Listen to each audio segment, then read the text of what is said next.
This is Dr. Silverstein, Right. and he's a pediatrician. And, okay. My first question is, what experience or knowledge is required to do your job?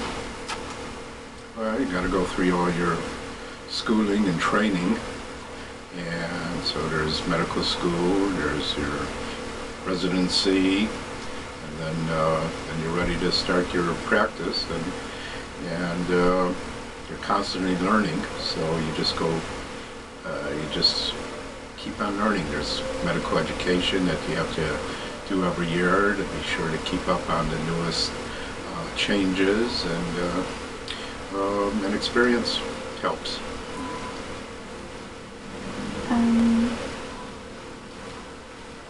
How do Valencia's competencies, think, value, communicate, and act, apply to this career? How does what? Think, value, communicate, and act. Think, Value, communicate, act. How do they apply to this career? You always have to think. Okay. And communication is definitely important because, you know, with pediatrics, you just don't have one patient. You have the patient and the family, so you have to be able to communicate to all of them. And you have to be responsive and listen to them, which is part of the communication. So then you have to, you know, act upon that. So then communication and what you hear, and work with the family.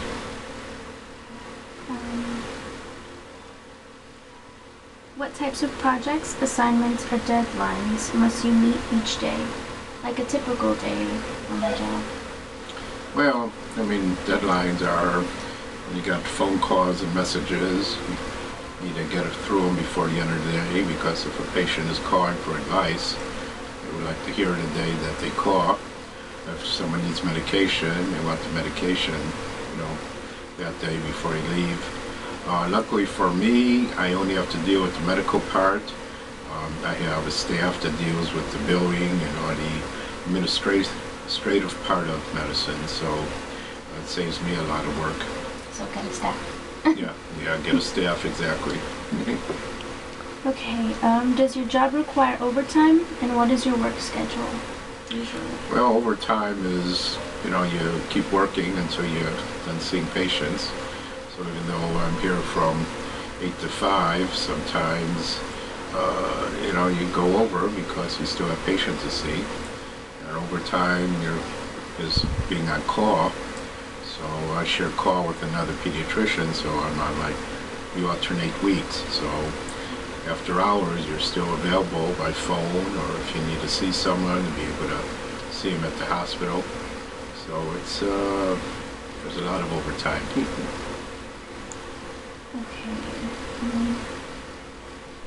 What preparation or courses did you find necessary or helpful upon entering the job? Well, you just take the regular curriculum, you know. Now it's an undergrad.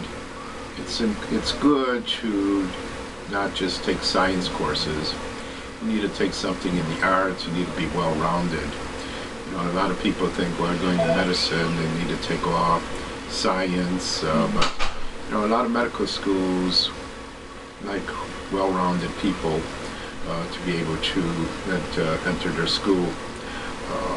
For example, I played in the orchestra for, you know, 4 years of high school, 4 years of college. What did you play? French horn.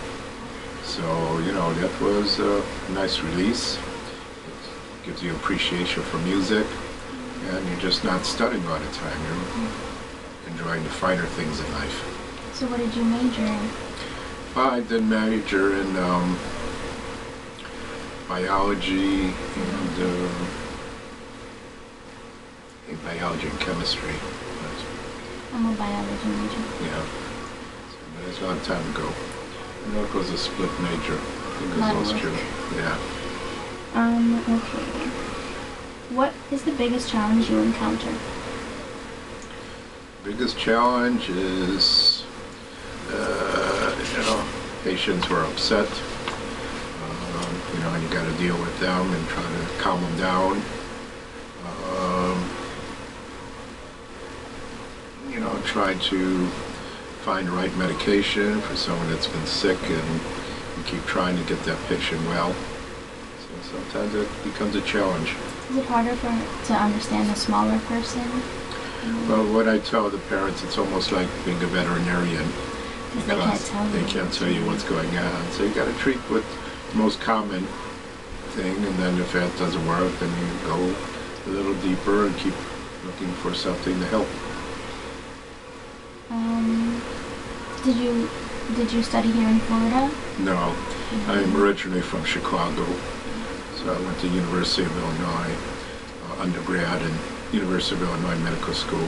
And you did your residency there too? At Cook County Hospital in Chicago. How many years? For residency, it was 3 years.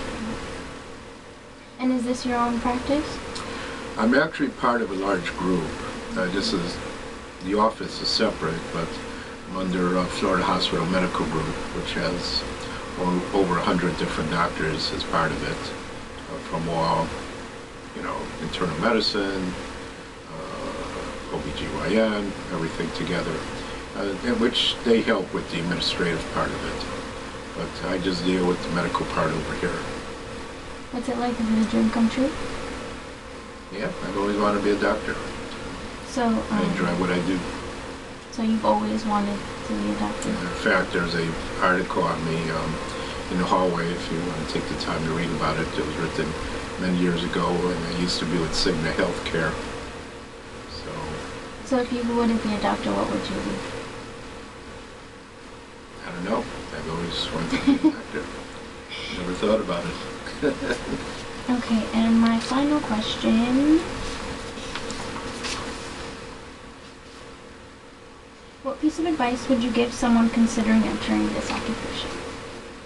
Well, they're going to really want to be able to, want to help people, want to be able to work hard, want to be able to devote themselves to it, and don't expect just a 9-to-5 job and nothing else, because you're just not going to have that.